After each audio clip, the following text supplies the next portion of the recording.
Radio. You can catch up with all our shows by visiting our YouTube channel or by listening back at ttradio.org. Don't forget to like and subscribe to enjoy more live education conversation from TTR.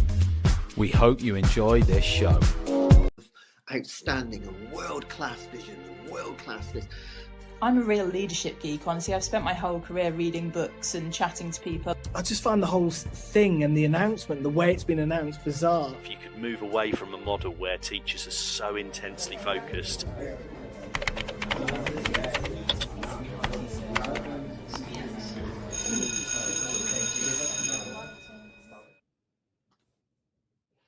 Good evening and welcome back to Tuesday Twilight Show at Teachers Talk Radio with me, Timea, where we discuss hot topics in higher education. This is our first show in 2026, so have a happy new year, happy students and happy teachers, and we'll talk about how to achieve it and how to create a happy new year. And today, this is what we do. We set the scene and talk about the trends, the emerging and ongoing trends in higher education in the UK. And we set the scene of what will be the topics for this show, and obviously not just this show, but many of the conferences and in many of the higher education institutions this year. And normally this is the time when I would invite my two brilliant guests to the stage. But this show is unconventional. This is the only one where I will not have guests. And why I did that is that I wanted to keep it very neutral, to really go through these trends. And this will show what kind of topics we'll talk about later on. I also would like to encourage you, and thank you for joining and watching us live, or if you watch back later, to message me on LinkedIn or message us, TTR, on various social media channels on what you'd like to hear about, what are the topics that you find important, what you consider important trends in higher education in the UK. And also, if you can recommend people who could come on the show, or if you'd like to come yourself. So we will start right away. But before that, I'd like to thank our fantastic sponsor who make it possible that we can have these topics and we can have these shows completely free. So Hashi Learning is our partner for these shows, and this show is brought to you in partnership with them. They are publishers of professional development books and resources that support great teaching and learning in schools around the world. Level up your professional development today and visit hashilearning.com, as you can see on the screen, to explore the full range of titles. And checking the site is really great. You can select by age groups or by topics. There are fantastic, fantastic titles, honestly. And I just start reading it. I just like, oh my God, I would need a few months just reading, right? That would be absolutely amazing if we could have that. So back to our topic for today, trends, emerging trends or the hot trends in higher education in 2026. And I don't think I'm saying anything surprising if I start with AI literacy. It is that important that I was thinking about making this year the main focus of this show. I was thinking that probably we should only talk about AI literacy and AI in higher education. I won't do that. I decided finally not to do it because I still think that there are other topics. Yes, AI is in everything, but I really, really want to have the focus on other topics as well that I will later mention, but definitely AI will come back regularly with case studies, with examples, with research, and as we did last year as well. In terms of AI literacy, is not, there's a shift by now this year, honestly, as you probably also experienced. In 2025, it was the year of switching from the first shock. Before that, to more like thinking of tools and research. And there were some faculty members who were very much switched on and tried some pilots, while others didn't do much. It really depended on the lecturer as well. There were some great pilots. We also heard about great research that was done. This year, it will move into a more institutional level. This is the time when also academic leaders, and more than that, the leadership teams of higher education institutions realize that it is important. And even if it's a bit challenging, because the decision makers don't always have that level of understanding, as in many other topics where they make decisions and they have to rely on sometimes external help or in-house help. But definitely it will move to more institutionalized AI agents who will used with the assessment design, content design, and in many other areas also in the professional services. There was a fantastic research previously, just a few months ago, from LSE. They showed a paper where they actually, through a whole semester, looked at how students are using AI. So before making decisions on how we teach students to use AI, they actually looked at how they use it, because we all use it, even if it's not taught. And then they identified 4 types of learners in terms of AI, and then could tailor teaching to that, which was really great. And there are some other great examples going on, but as I said, it will move away from these isolated examples to a more cross-institutional usage. There are, obviously, when we talk about AI, it's like any kind of digital transformation in the past, right? It happened also 10 years ago, or even before that. It happened in COVID when we went to online teaching, that it becomes, there is a gap, not just in terms of students' understanding, but also in staff's understanding, academic staff members. There are some of those who are very much ahead, and there are those who probably don't even feel comfortable with this. In the OECD definition of AI literacy, it mentions 3 things: the mindset, knowledge, and skills. And we have to make sure that all 3 of them are given focus and development in schools. So mindset is really about the academic staff members or everybody in the school understanding the need of it. We still hear some debates whether or not to use it. And it's not anymore the question. It's not anymore whether or not. It's not anymore a nice to have. It becomes a graduate outcome that actually our students will have to have when they apply for a job. And then we really have to understand that the mindset has to be everybody's mindset, that even if they are not on the top of it, but it's needed. And the lecturer can still be the subject matter expert and then be honest with the students on actually exploring AI. I've seen some examples in Morocco where they, and other institutions obviously, where they developed an AI micro-credential training for students and also to staff. We'll later talk about staff development as well. So we bring a lot of examples on AI, and this will be a hot topic.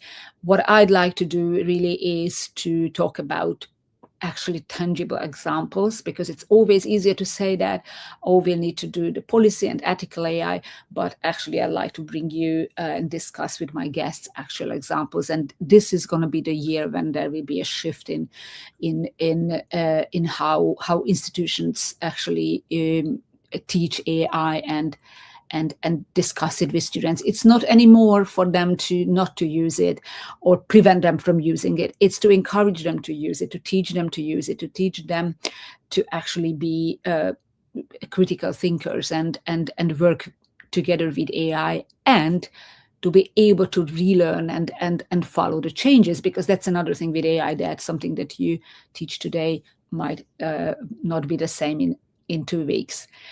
So this is what is going to be about AI. please let me know what you think. If you have an example, if you have a case study, I'd be very, very happy to hear that. I also see a huge gap that can emerge from some of the students not being able to keep up with these changes, and versus those who are more techy. Again, the mindset, right? So this mindset of students and the lecturers and the academic staff members we have to focus on. Then the next one is the knowledge, to actually understand how AI works. And it's regardless of the actual tools, but just to understand the big picture, understand how it works, how it has the data, what are the patterns it is looking at, how it teaches itself. So just to understand the knowledge actually, and then yes, to have the knowledge of the tools, to have the knowledge of how to keep ourselves updated, and finally the actual skill to be able to apply whatever knowledge they have into their work, into their assessment, into their actual subject matter work that they are doing. So, an exciting year in AI, and it is very, very strongly related to the assessment bit that will again be a trend to talk about. We already had great sessions about it last year with my guests, talking about authentic assessments. So obviously the first shock when AI emerged just a few years ago was really like, okay, then how we make sure that students don't use AI to create their assessments. And it's not anymore a question. They should use it. We have to change the assessment design. And assessment redesign will be absolutely in the focus this year, as this is where this AI pressure is felt most acutely. And it's fine for students to use it, but then how they use it and how they then evaluate what they find in AI is another question. We talked about more like assessments becoming not only the proof of the outcome the student has, the learning outcome or the semester outcome, but making sure that they can also prove during the semester how they prepare for the assessment. And when this kind of more scaffolded feedback is built in, tracking how students prepare, how students learn and then apply the knowledge, then it is possible to work together with AI rather than just requiring the student to do a final outcome and check the final outcome, which could be done by AI. And other huge topic we talked about in assessments, or we have to talk about in assessments, is the authentic ones, which would be those where they work on a real life project or something that would be almost like a work output. And it has multiple benefits, not only the one that it cannot be done totally with AI, but also that they can put it on their CV later on and use it as kind of a work experience. And we have great examples for that. We had a great example, Mohammed and Bio from SCCA, where students actually created websites for local businesses, a fantastic way of working together with the community and employability as well. And yes, you can use AI when you create a website, but eventually it has to be a working website which the businesses could use. On the other hand, an authentic assessment will need more time to prepare for, more time to manage. Like this one with the businesses, it was obviously, it had a lot of extra effort, needed a lot of extra effort from the lecturers, from module leaders to organize because of the external stakeholders, because of the actual the actual website output that they needed from this project. And authentic assessment in some cases will need more mentoring some of the students for whom it's not as easy to catch up. But this is going to be more the talk this year. And assessment will move away from a policy-only thing to a learning design. So it's part of the learning design and is very strongly related to the scaffolding feedback. So feedback is not only the summative feedback at the end, but also how we build in scaffolded feedback, formative feedback, all through the semester or all through the module, so the students can develop based on that. And obviously, it's a very important point also from regulatory point of view, not telling students what the mark would be for that work, and then telling them what to do to improve it, which obviously is what happened, is also problematic from a regulatory point of view, but actually to kind of make them think about it and make them assess themselves as this is what you will need to do as when you finally become a graduate and become on the job market. So AI literacy and authentic assessments or assessments, which also include more inclusive assessments. When the students can choose, there are some group presentations, and those students who are not able to present for whatever reasons can choose, and it's already happening, to submit it in another way, or to have a podcast, or to have a voice presentation, a voice-only presentation, which they pre-record. We've done this earlier when students could choose whether or not to do a pre-recorded presentation where they show their face or without the face, or they could do a written one. So this is also going to be the more commonly seen this year. Let's see the third topic, which is going to be student belonging. But before that, I'd like to draw your attention to the BET show, which is happening very, very soon, between 21 and 23rd January. And you can see on the screen the link, uk.betshow.com. It is going to be in the Excel Exhibition Center, and this is really the biggest expo of the EdTech world. Fantastic providers with a lot of talks and presentations. I'm there every year, and this is where last year I met Teachers Talk Radio, who have a stand there, and this year on Friday I will be there. So I'd be very, very happy to meet you on Friday at the Teachers Talk Radio stand, and I will visit the whole show as well. But obviously, please feel free to come on the 21 and 23rd as well, because there will be always somebody at the Teachers Talk Radio stand. But at the same time, obviously, it's absolutely the biggest week in education, immersive workshops, thought-provoking speakers, hundreds of hours of CPD accredited content, cutting-edge technology, and fantastic opportunity for networking with other people from the education industry. So it's a huge, huge opportunity, and I really, really hope to see you there. And obviously, you can see my colleagues as well. So, as I promised, going on today, and you can only see me now, this will only happen this time. I promise that for the upcoming shows, you will always have fantastic guests who I invite, and they talk about one specific topic. You can recommend me guests, or you can just, if you would like to come, then please message us. You can find us on Teachers Talk Radio, social media channels, LinkedIn, YouTube, X, and Facebook. So please message us. And if you have any topic ideas, I'm very happy to hear that. It's higher education industry in the UK. And we are always live every second Tuesday from 6 p.m. So let's talk about the student belonging, which doesn't really look like at first as a learning. It's more like a support thing, but not anymore, not in 2026, fortunately. So well-being and inclusivity and accessibility, student belonging have become a core trend, which is fantastic. And personally, we like that it happened.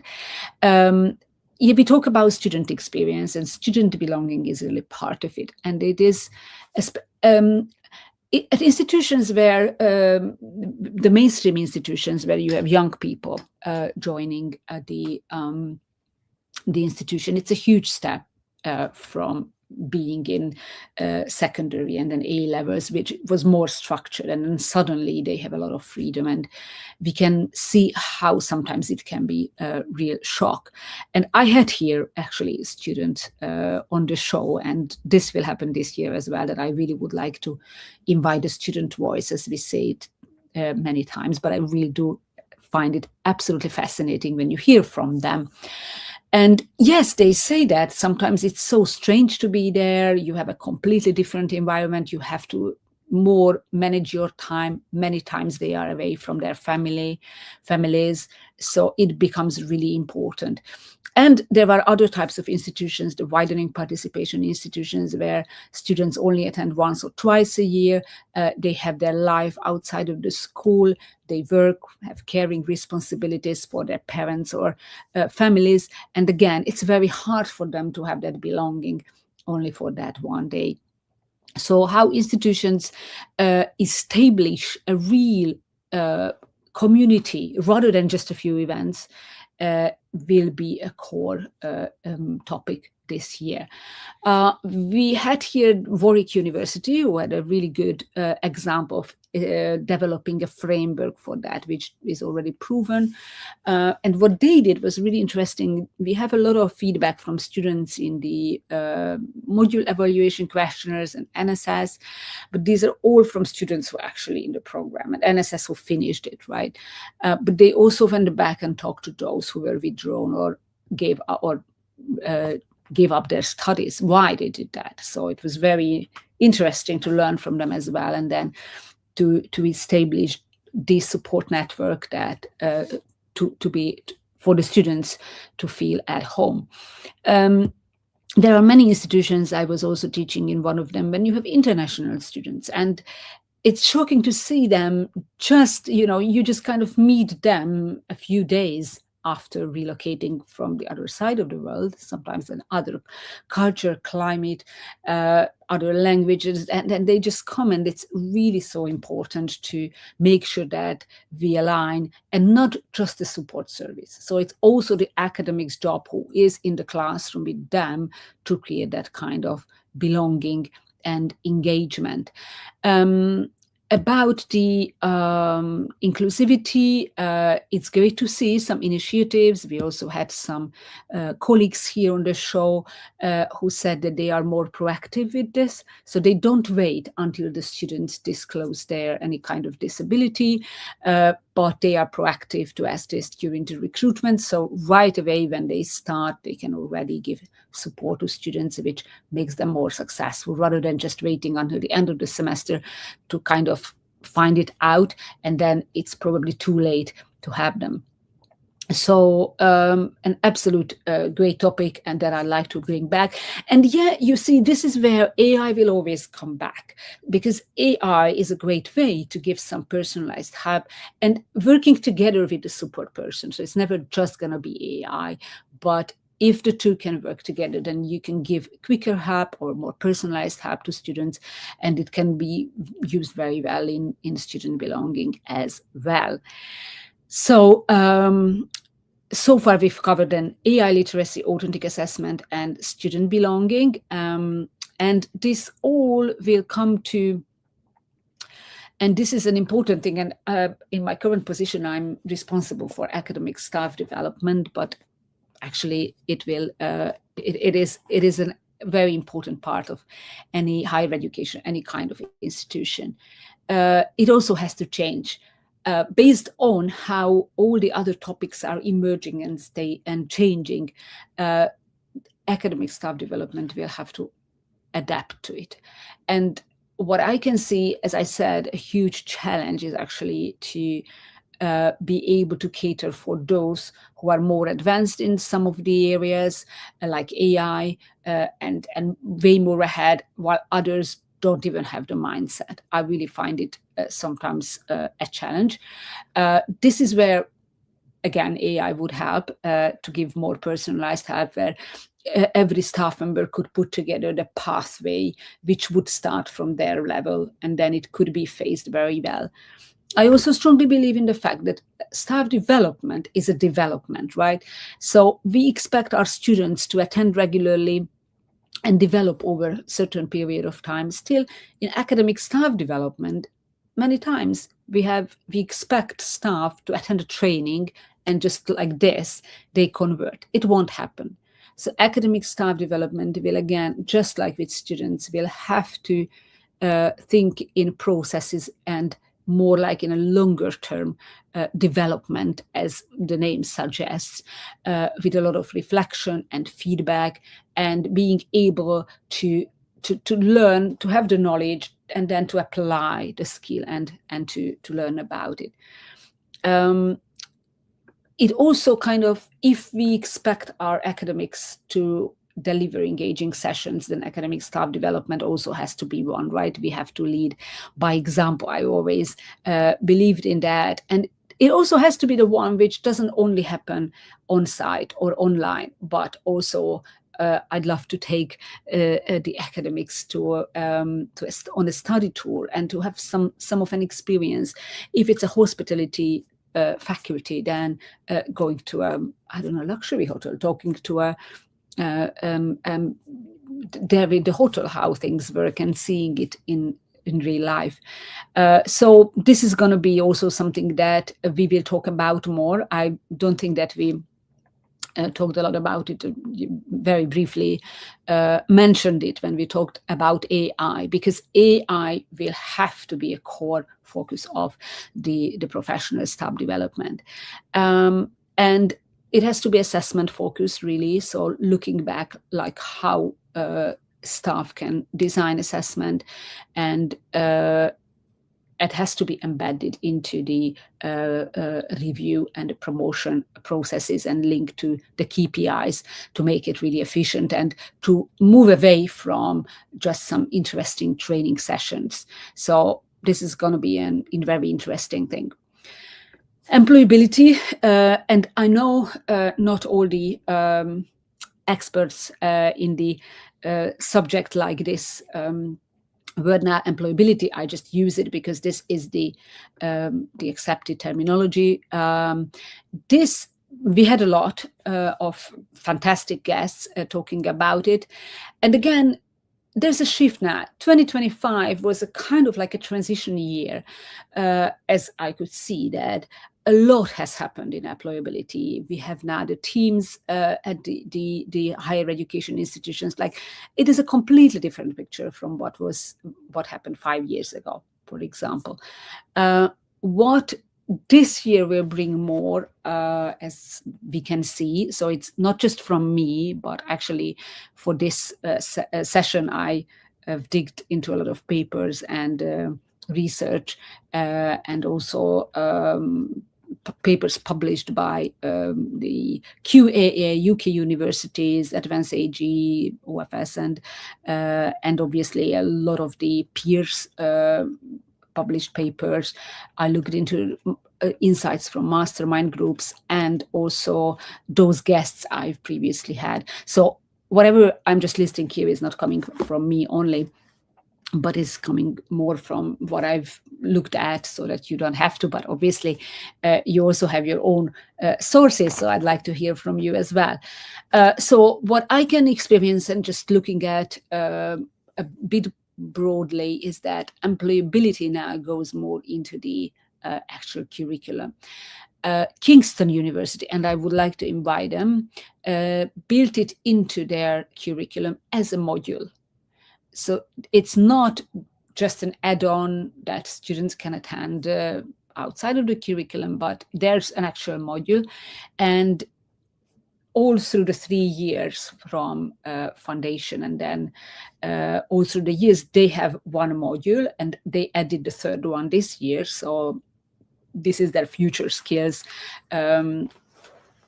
program, and I definitely will invite a colleague from Kingston University to talk about it, because this is really the way to go forward, to have it as part of the curriculum, to have, as we talked about it, assessments where students can actually practice and build a portfolio they can put on the CV, or they can talk about at an interview. I worked on the on a framework of 5 levels of employability built into the curriculum. And it starts with as easy as a guest lecturer, but the guest lecturer is not just a nice to have, comes to a certain part of the session and works together with the academic. And it's really important that employability doesn't mean that I will invite an industry expert and they will just talk about something interesting. It's nice. But if I want this to be part of the curriculum, linked to the assessment, then the academic and the industry expert or the guest speaker have to work together to actually make sure that the content delivered by the academic will be supported by the industry expert, and that it is linked to the assessment. So this is as easy. It's easier really to invite someone. And if the school can build a nice pool or entrepreneurship in residents of entrepreneurs, then they can then invite back some of the people who will have the experience of working with students. And then the other levels included working on a certain software, working on a marketing campaign in my case, where they actually had to develop an email marketing strategy and 2 emails, which is perfect to put on a CV, and obviously the simulations, which is I would say a quite high level of embedding into the curriculum. It needs more resources and more financial resources as well. Work-based experience, there's a lot to do here. What I can see so far, that there seem to be sometimes some tension between the academics and the employability colleagues or industry experts. But in this year, it will be impossible to avoid it, and they really have to work together. And we saw some amazing examples of that, and we'll see even more of that. So before I go to our next trend this year, which we'll look at, I'd like to thank all of you who follow us now online. Please add into the comments if you have any trend that you'd like to add or that you'd like to hear about. But for now, before I go on, I'd like to talk about Teachers Talk Connect 2026, another great event which is coming up very soon, and which is something to put into your calendar.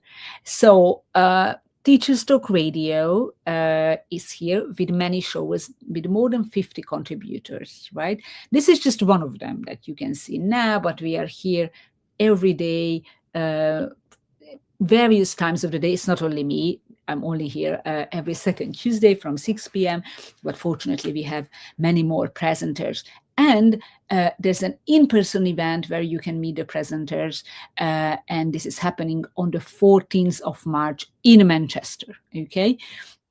This is our annual CPD and networking extravaganza. You can join the team and meet some really, really exciting speakers. Just to mention some of them, Michelle Hinz, who will talk about Text, Tag, Timeless Tales, Teaching Shakespeare in a Digital Age. Really, really exciting. Or mentioning Ibrahim Wahab, who will talk about Remembering More, Teaching Smarter, Retrieval Practice in a Crowded KS4 Science Curriculum. Wow, these are amazing. And finally, Katie Colley, and not finally, there will be many more. I'm just not listing now everybody, but Katie Colley from Waffle to Wow, helping students to attain level 3 responses to 6 smart questions in science. So you have to agree with me that it's really a fantastic event. And once again, you can see it in the on the screen, ttradio.org/connect 2026. And at this very unconventional show, which is the first one this year, we talk about the trends, the higher education trends in 2026. We'll cover. Thank you everybody for being here or listening back later.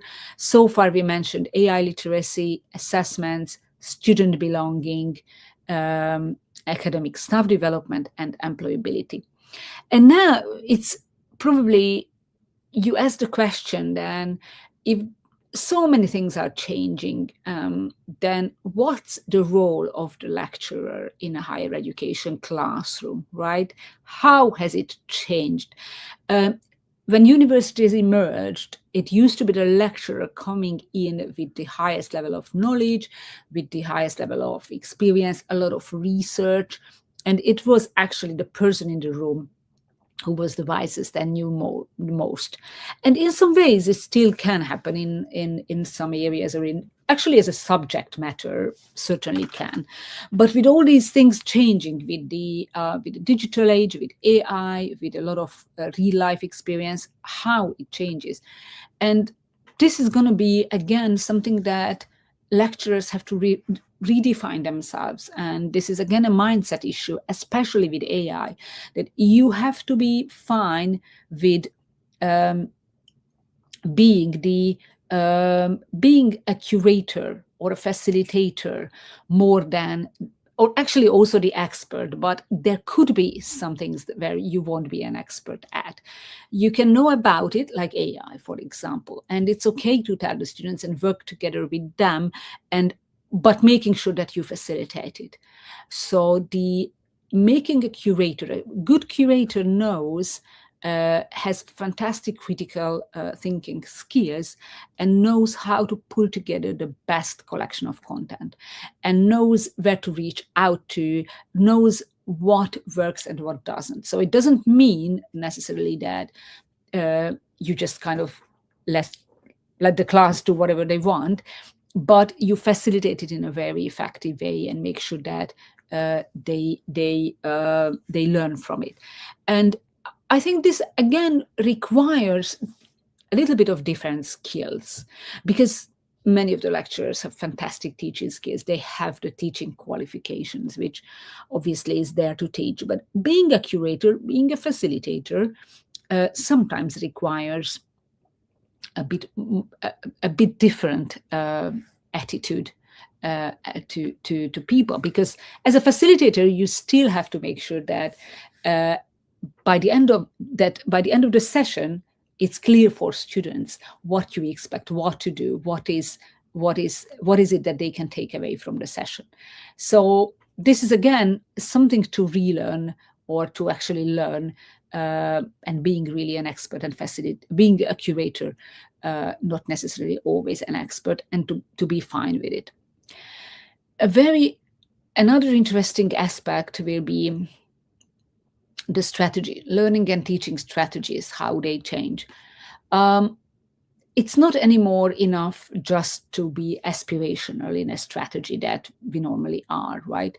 Like, what is it that we would like to achieve, and being a bit more vague.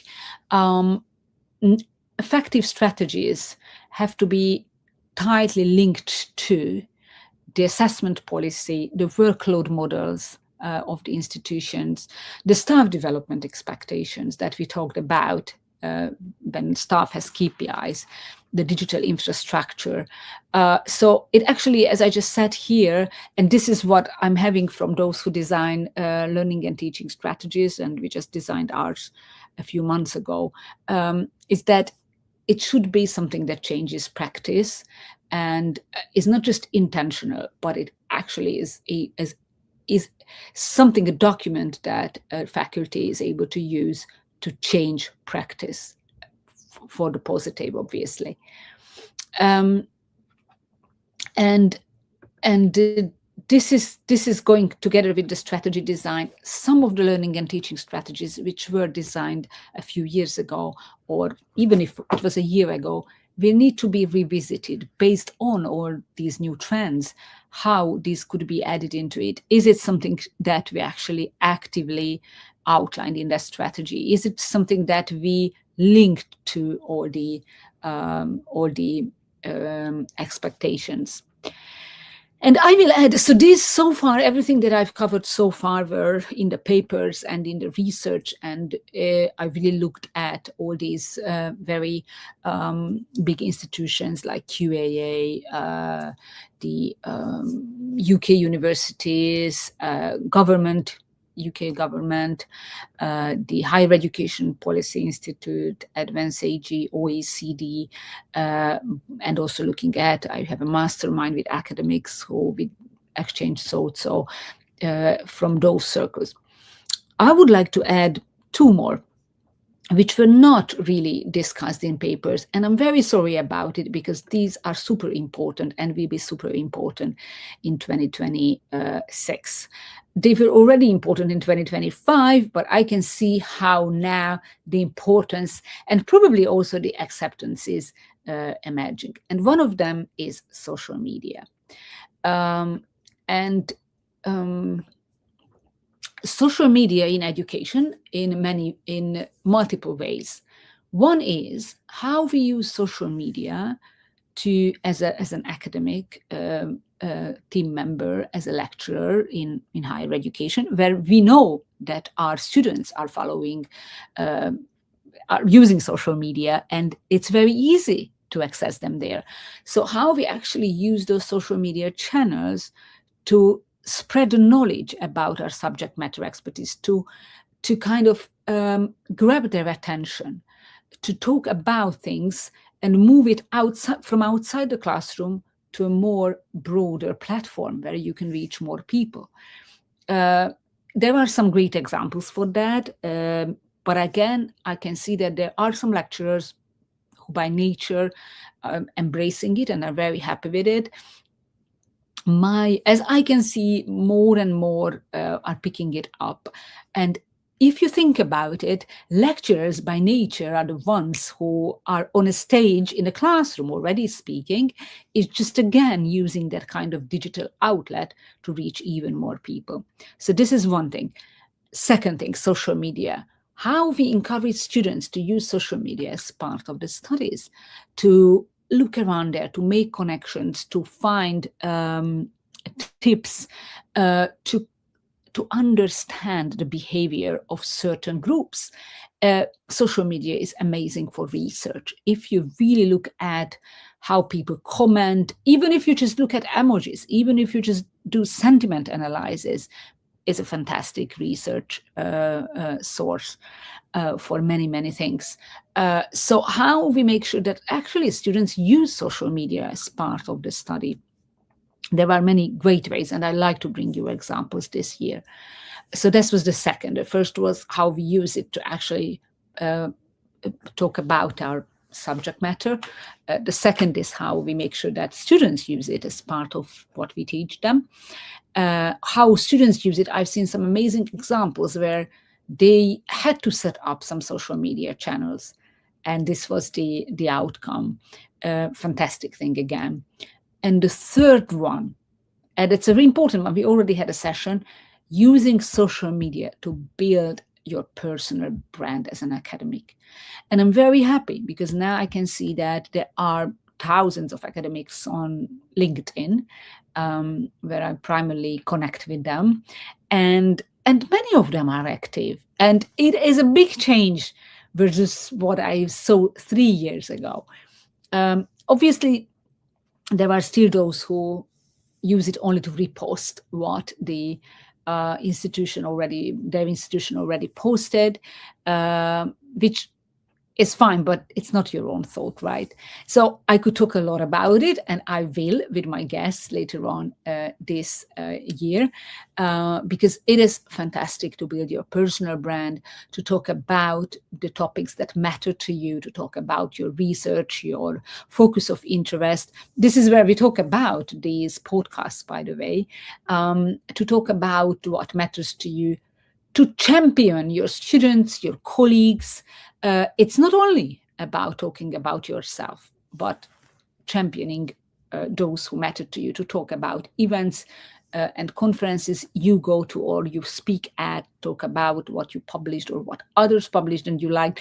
So I really, really would like to talk about it. It is a fantastic way, and you have fantastic engagement. And by the way, you can connect with a lot of people. The speakers I invite to this show, some I met on LinkedIn. I saw what they post, I saw what they published, and then I invite them. I just looked at somebody today who I would like to invite, and I already reached out to. So absolutely a great thing to do, and social media can be used in these 3 ways that I've just mentioned, and I really would like to encourage everybody to do it this year. And one last thing that I like to talk about, academic leadership. So I think that what I can see for this year in academic leadership is that, first of all, unfortunately, there's no leadership training for academics. As an academic, you have to learn for years to have your subject matter expertise, then you have to research for years, then you have to put a lot of effort into reaching all these titles or climbing up the ladder, as they say. And then you're suddenly put into a leadership position. You are a module leader, a program leader, a course director, and it doesn't come with leadership training. And this is an issue because leadership in itself is just not something that everybody is born with. And even if they do, and they have those skills in them, you still have to understand what leadership is, how you manage people, how you handle difficult conversations, how you delegate, how you give feedback, positive and negative. And this is not really happening. You don't have leadership training. And I developed one at a previous institution, and I find this very important to talk about it, how we actively help academics to be leaders, not just actual managers when they have a module leadership or they have direct reports, but in a way, you have to be a leader in the classroom as well and take the students with yourself. And yes, you have adult students, sometimes older students than yourself, and you really have to be the one in charge in the classroom. So it's super important to talk about academic leadership, and I have some amazing candidates who I will invite. The other thing to talk about when we talk about academic leadership, that all these changes require different type of leadership. It's not enough anymore just to talk about the academic excellence. As we can see now, it's a mixed picture, and it requires someone who is agile and who can, who is able to say that, okay, I have to bring in someone who in some areas or in subjects will know more than us.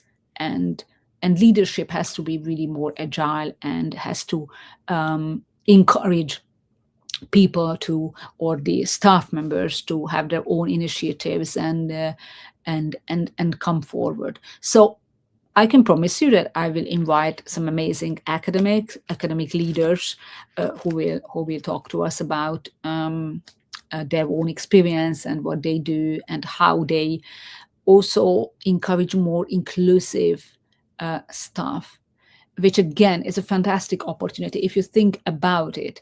As we have widening participation students who previously couldn't have access to higher education in the mainstream world, this is the same for lecturers, that previously, if you didn't have the highest level of academic titles, you couldn't be a lecturer. It has changed as now we have more and more need for those who also have a practitioner experience, right? So a super exciting topic, academic leadership, and I promise I will bring some amazing speakers. So these were the topics that, based on my research, I found to be the important ones or the really hot ones this year. AI literacy, authentic assessment, student belonging, and scaffolded feedback, academic staff development, employability, the changing role of the lecturer from expert to curator, learning and teaching strategy, which now has to change practice rather than just being intentional, social media usage in our teaching and to build our personal brand, and academic leadership, how it changes and how lecturers get the support. A lot of exciting topics. There are some other trends I found which I will not talk about here, simply because the focus of this channel is learning and teaching. But obviously there are other trends in transnational education, then in funding. We could see already the merge of Greenwich University and Kent. We could probably see more of it as funding is cut and universities are merging. There could be some programs which are closed because of the declining student numbers in some institutions. On the other hand, there are others which become really, really important. We'll talk about micro-credentials, by the way, how those can be used. That I would like to add, but there are some topics we'll not talk here about, funding and finances, even if it's an important topic and keeps obviously some people awake. So I hope you find it exciting for this year. Once again, I would like to encourage you to message me if you have any question or suggestion. Very happy to have you on the show. If you have something in mind you'd like to discuss, as you can see, we always keep guests talking about the topic and not about themselves or their products, to give the most value to our fantastic listeners who are with us. And I would like to ask you to subscribe to Teachers Talk Radio newsletter on the ttr.org website, where you can then every week have the newsletter this is the website, ttradio.org/newsletter, and then you get a newsletter every week with the 4 recommendations on which show to listen to, and then you can make sure that you can always listen. And before we leave, I would like to once again thank Hashi Learning, our partner for this show. They are publishers of professional development books and resources that support great teaching and learning in schools around the world. If you want to level up your professional development today, please visit hashilearning.com and explore the full range of their titles. And with this, I'd like to thank for your attention. Thank you to all of you who joined online, and all of you who will listen back later. The next show will be in 2 weeks, and I promise that by that time I will have 2 amazing guests, and we will focus on one of those topics that I mentioned today. So have a nice rest of the evening and a very, very happy new year. Goodbye. Outstanding and world-class vision and world-class this. I'm a real leadership geek, honestly. I've spent my whole career reading books and chatting to people. I just find the whole thing and the announcement, the way it's been announced, bizarre. If you could move away from a model where teachers are so intensely focused